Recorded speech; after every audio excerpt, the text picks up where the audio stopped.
कृष्णा माता जी दंड। आजानुलम्बितभुजो कनकावदात संकीर्तनैकपितरो कमलायताक्ष विश्वम्भरो द्विजवरो युगधर्मपालो वन्दे जगत्प्रियकरौ करुणावतारो। हे कृष्ण करुणा सिंधो दीनबंधो जगत्पते गोपेश गोपिका कांत राधा कांत नमोस्तुते। तप्त कांचन गौरांगी राधे वृंदावनेश्वरी वृषभानुसुते देवी प्रणमामि हरिप्रिये। भक्त्या विहीना अपराधलक्षये क्षिप्ताश्च कामादितरङ्गमध्ये कृपामयि त्वां शरणं प्रपन्ना वृन्दे नुमस्ते चरणारविन्दम्। जय श्री कृष्ण चैतन्य प्रभु नित्यानंद श्री अद्वैत गदाधर श्रीवासादि गौर भक्त वृंद। हरे कृष्ण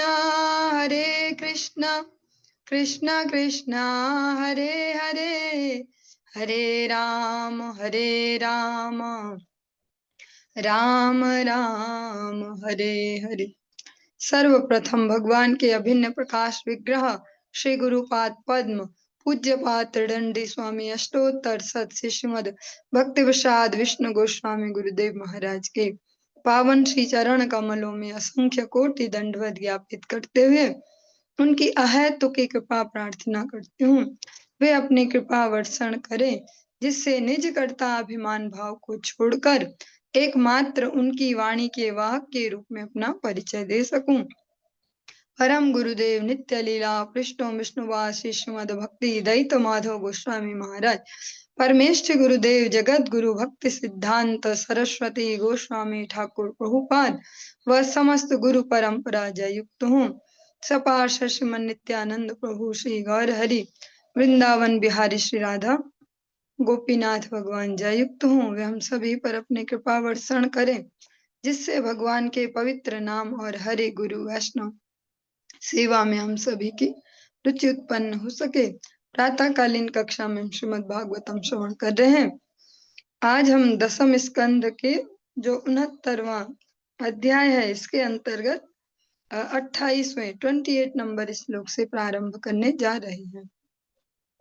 ओम नमो भगवते वासुदेवाय, ओम नमो भगवते वासुदेवाय, ओम नमो भगवते वासुदेवाय।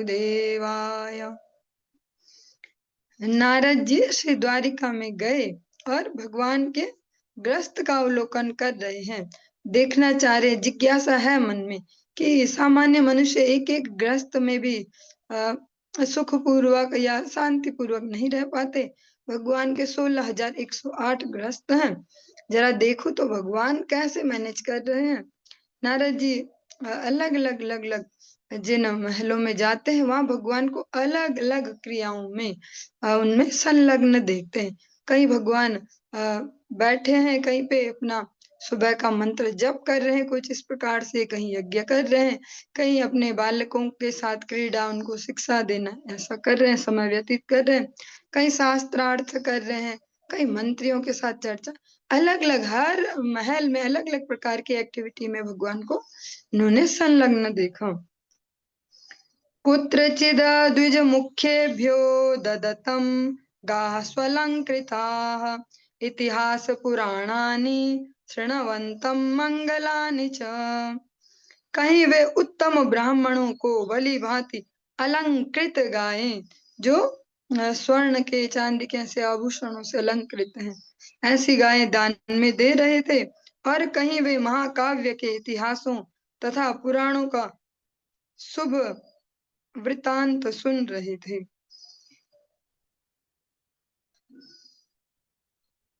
हसन्तं हास्यकथया कदाचित् प्रियया गृहे क्वापि धर्मं सेवमानम् अर्थकामो च कुत्रचित्।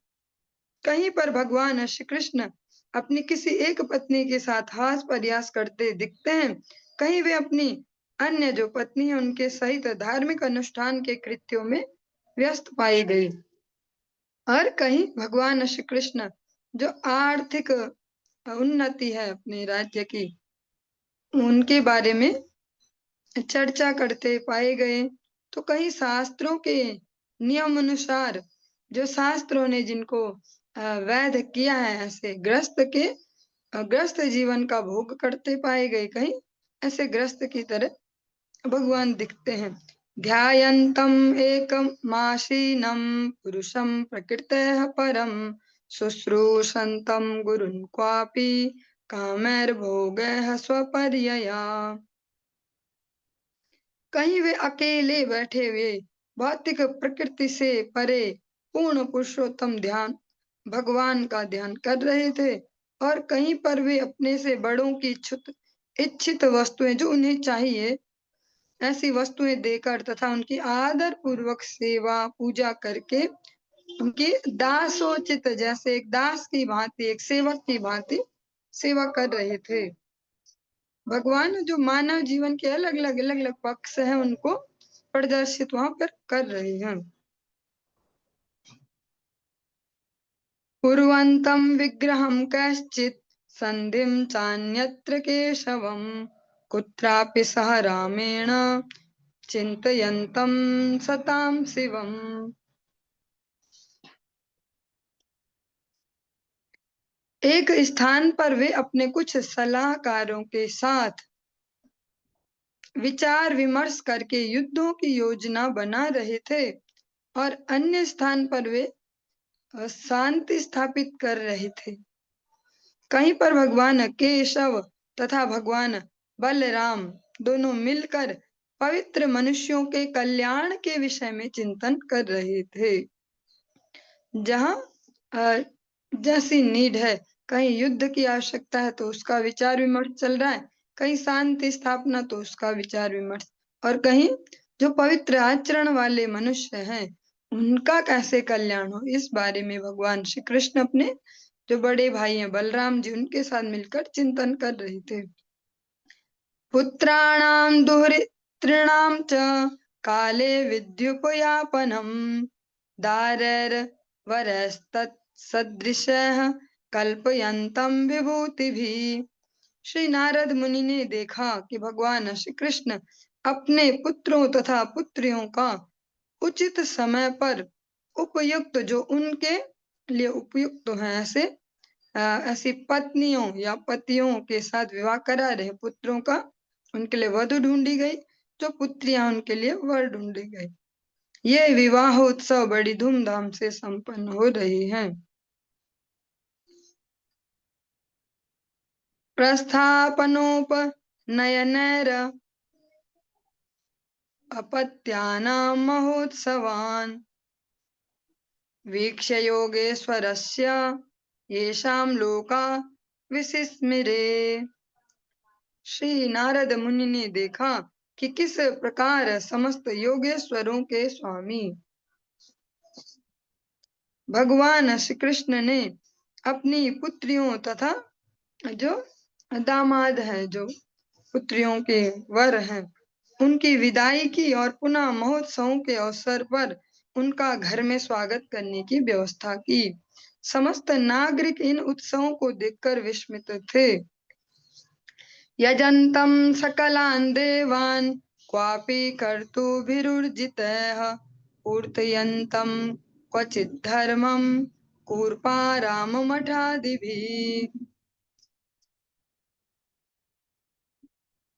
कहीं पर वे विस्तृत यज्ञों द्वारा देवताओं को पूज रहे थे, और कहीं वे जन कल्याण के कार्य यथा कुएं, जन उद्यान तथा मठ बनवा कर अपना धार्मिक कर्तव्य पूरा कर रहे थे। चरन्तं मृगयां क्वापि यमारुह्य सैन्धवम् घ्नन्तं तत्र पशून्मेध्यान् परीतं यदुपुङ्गवः। अन्य स्थान पर वे आखेट पर गए थे। वे अपने सिंधी घोड़े पर सवार होकर तथा अत्यंत वीर यदुओं के संग यज्ञ में बलि के निमित्त, जो वृद्ध पशु इस प्रकार से जिनका शरीर नहीं छूट पा रहा हो, ऐसे पशुओं को एकत्र कर रहे थे। अव्यक्तलिंगम प्रकृतिस्वन्तः पुरगृहादिषु क्वचित् चरन्तं योगेशं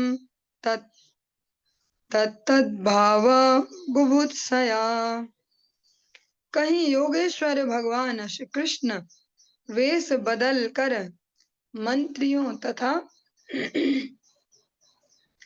अन्य नागरिकों के घरों में यह समझने के लिए इस प्रकार विचरण कर रहे थे कि उनमें से हर कोई क्या सोच रहा है। ऐसा पहले राजा करते ही थे। सामान्य जनता के बीच स्वयं भी वेश बदल कर जाना और अपने गुप्तचर भी भेजना, जो जनता का माइंडसेट पता चले किस प्रकार की, जैसे कभी कभी होता है कोई इशू हाईलाइट सा या कुछ चल रहा हो लोगों के बीच, उसको पता करने के लिए कि किस प्रकार से जनता सोचती है, किन प्रसंगों पर आजकल चर्चा चल रही है। यथोवाच ऋषिकेशं नारदः प्रहसन्निव योगमायोदयं वीक्ष्य मानुषीमीयुषो गतिम्। इस प्रकार श्री भगवान की योग माया का यह दृश्य देखकर नारद मुनि मुस्कुराए और तब उन्होंने भगवान ऋषिकेश को संबोधित किया, जो मनुष्य का आचरण कर रहे थे।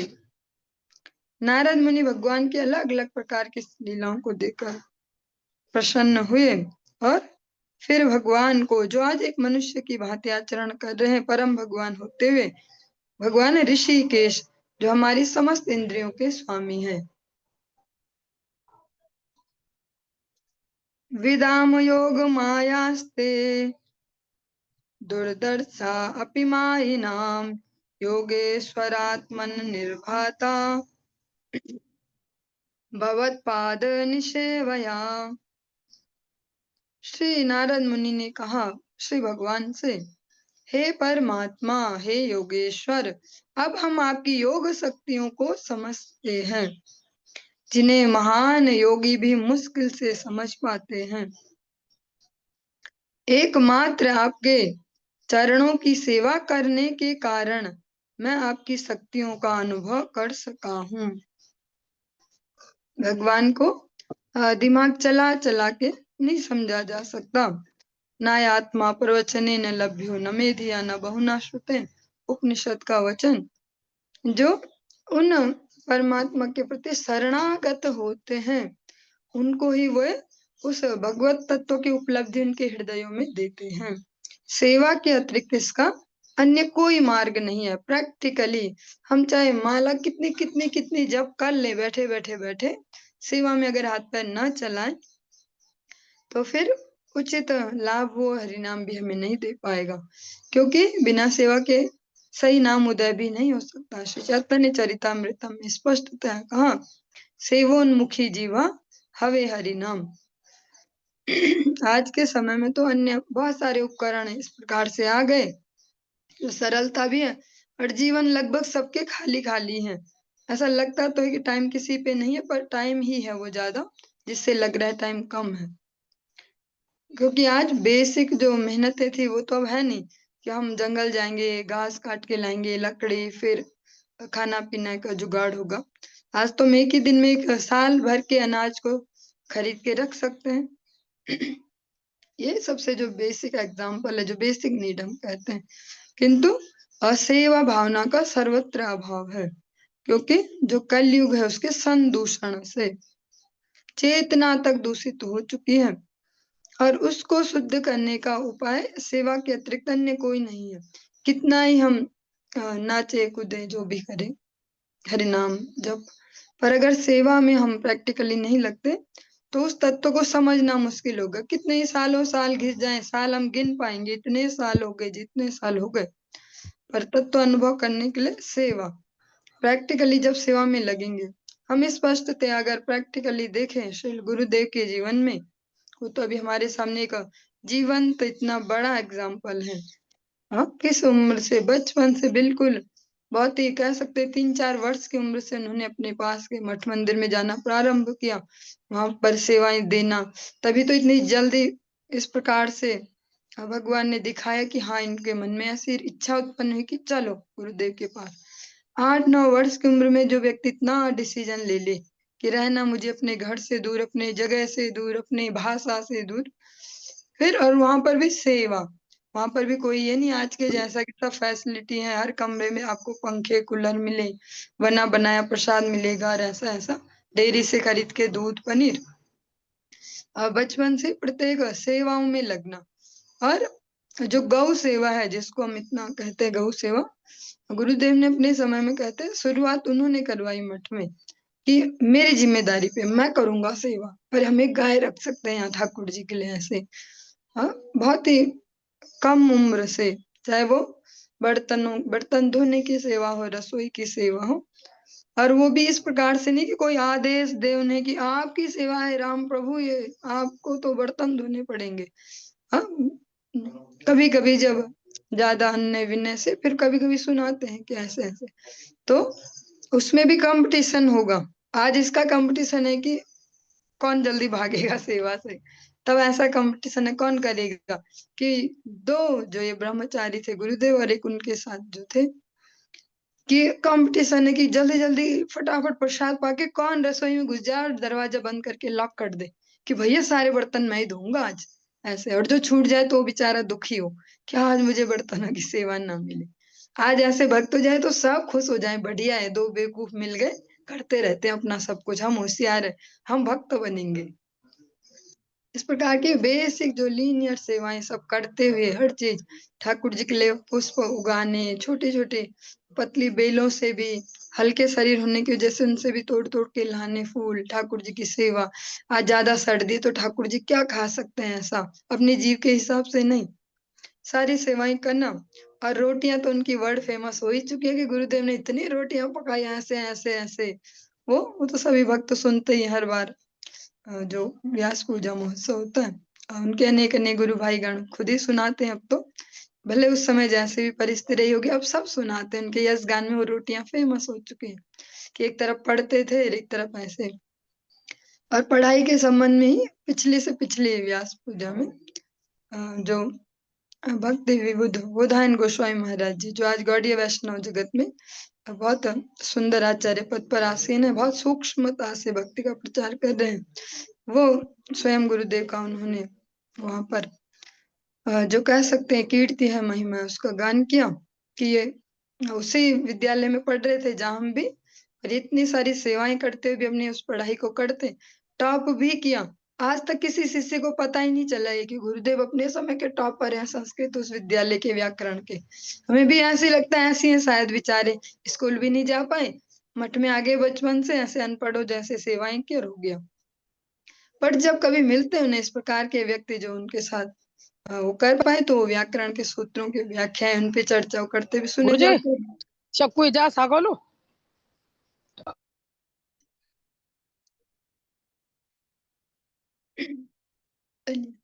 तो फिर इस प्रकार से वो भी महिमा सुनाते हैं कि इतने टॉपर होते हुए भी उनमें दैन्यता का भाव, सहनशीलता, अपने उस यश को भी बचा पाना, जीवन के प्रत्येक फील्ड में जो भी भगवान ने उनको भर भर के दिया, सेवा भावना सहिष्णुता, आज भी उसको वैसे ही बना के उसको बढ़ा कर ही चल रहे हैं।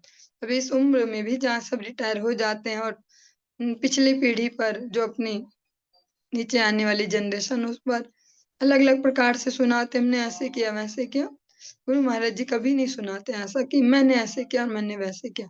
उनके एज ग्रुप के अगर सामान्य मनुष्य देखे तो सभी फ्रस्ट्रेशन में ही चलते हैं, बहुत मेहनत की हमने, खून पसीना एक किया, रात दिन एक किया, लेकिन वो अभी भी रात दिन एक कर रहे हैं पर सुनाते नहीं है। रात में भी ट्रैवलिंग करके उसको कवर करते हैं। एक जगह कथा पूरी हुई, रात भर ट्रैवलिंग की दूसरी जगह, तो रात दिन उन्होंने एक किया है पर वे कभी सुनाते नहीं है। नारद जी कहते हैं कि आपके चरणों की सेवा करने के कारण मैं आपकी इन शक्तियों को अनुभव कर सकता हूँ, जिनको योगी जन सालों सालों हजारों वर्ष तक योग साधनाएं ध्यान करने से भी नहीं समझ पाते। अनुजानीहि मां देवा लोकांस्ते यश शाप्लुतान् पर्यटामि तवोद्गायन लीला भुवन पावनीः। हे प्रभु, कृपया मुझे जाने की आज्ञा दें। मैं उन लोकों में जो आपके यश से आप्लावित हैं, ब्रह्मांड को पवित्र करने वाली आपकी लीलाओं का जोर जोर से गायन करते हुए विचरण करूंगा। श्री भगवानुवाच ब्रह्मन् धर्मस्य वक्ताहं कर्ता तदनुमोदिता तच्छिक्षयन् लोकमिमम् आस्थितः पुत्रमाखिदः। पूर्ण पुरुषोत्तम भगवान ने कहा, हे ब्राह्मण, मैं धर्म का उपदेशक, उसको संपन्न करने वाला तथा अनुमोदन करता हूँ।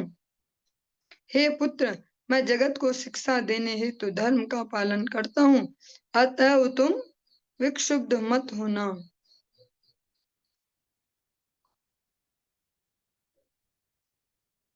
भगवान नारद जी को कहते हैं कि आप कभी भी विक्षुब्ध न होना। मैं हमेशा इस जगत में शिक्षा देने हेतु धर्म का पालन करता हूँ। श्री शुक उवाच और एक इस पक्ष में भी कहा गया, जैसे भगवान ने स्वयं नारद जी का चरण प्रक्षालन किया, इस सब पर नारद जी और भगवान तो जानते ना उनका कनेक्शन, फिर भी भगवान ने नारद जी का चरण प्रक्षालन किया। इस भाव से भी यहाँ पर ये भाव भी दिया गया कि विक्षुब्ध न होना मीन्स इस प्रकार का कुछ भाव मत लेना मन में ग्लानि का वो, क्योंकि जगत में जो धर्म की स्थापना उसके लिए मैं इनके जैसा आचरण कर रहा हूँ कि इनको कैसा करना होगा मनुष्यों को भविष्य में। श्री शुक उवाच इत्याचरन्तं सद्धर्मान् पावनान् ग्रहमेधिनां तमेव सर्वगृहेषु संतमेकं ददर्शः। श्री सुखदेव गोस्वामी ने कहा, इस प्रकार श्री नारद मुनि ने हर महल में श्री भगवान को उनके व्यक्तिगत रूप में गृह कार्यों में व्यस्त रहने वालों को शुद्ध करने वाले दिव्य धार्मिक नियमों को संपन्न करते देखा। कृष्णस्यानंत वीर्यस्य योग माया महोदयम् मुहुर्दृष्ट्वा ऋषिर्भूता विस्मितो जात कौतुकः। असीम शक्ति वाले भगवान श्री कृष्ण ने भगवान श्री कृष्ण के विस्तृत योग प्रदर्शन को बारंबार देख लेने के पश्चात ऋषि चकित एवं आश्चर्य उनको प्राप्त हुआ, आश्चर्यचकित हुए। इत्यर्थ काम धर्मेषु कृष्णेन श्रद्धितात्मना सम्यक् सभाजितः प्रीतस् तमेवानुस्मरन् ययो। भगवान श्री कृष्ण ने श्री नारद मुनि का अत्यधिक सम्मान किया और उन्हें श्रद्धा पूर्वक आर्थिक समृद्धि, इंद्रिय तृप्ति तथा धार्मिक कर्तव्यों से संबंधित उपहार प्रदान किए। इस प्रकार ऋषि पूर्ण रूप से तुष्ट होकर अनवरत निरंतर भगवान का स्मरण करते हुए वहां से विदा हुए। एवं मनुष्य पदवी मनुवर्तमानो नारायणो अखिल भवाय गृहीत शक्तिः रेमे अंग षोडश सहस्त्र वरांगनानां सव्रीड सौहृद निरीक्षण सजुष्टः। इस तरह भगवान नारायण ने सभी जीवों के लाभ हेतु अपनी दैवी शक्तियों को प्रकट करके सामान्य मनुष्यों की चाल ढाल का अनुकरण किया। हे राजन, इस प्रकार उन्होंने अपने उन 16,000 उत्कृष्ट रानियों के साथ रमण किया, जो लज्जा युक्त स्नेहमयी चितवनों तथा मुस्कान से श्री भगवान की सेवा करती थी। यानिहा विश्वविलो यद भव वृत्ति हेतु कर्माण्य अन्य विषयाणि हरिश्चकार यस्त्वंग गायति शृणोत्यनुमोदते वा भक्तिर्भवेद भगवती यपवर्ग मार्गे। भगवान श्री हरि ही ब्रह्मांड की सृष्टि, पालन तथा संहार के परम कारण हैं। हे राजन, जो भी उनके द्वारा इस संसार में संपन्न अद्वितीय कार्यों के विषय में कीर्तन करता है, सुनता है या केवल प्रशंसा करता है, जिनका अनुकरण करना असंभव है, भगवान को हम एज इट इज कॉपी नहीं कर सकते, वह अवश्य ही मोक्ष के दाता श्री भगवान के प्रति भक्ति उत्पन्न कर लेगा। और इसके साथ ही जो हमारा 69वां अध्याय है ये संपूर्ण हुआ। नए अध्याय को हम कल की कक्षा में प्रारंभ करेंगे। हरे कृष्ण।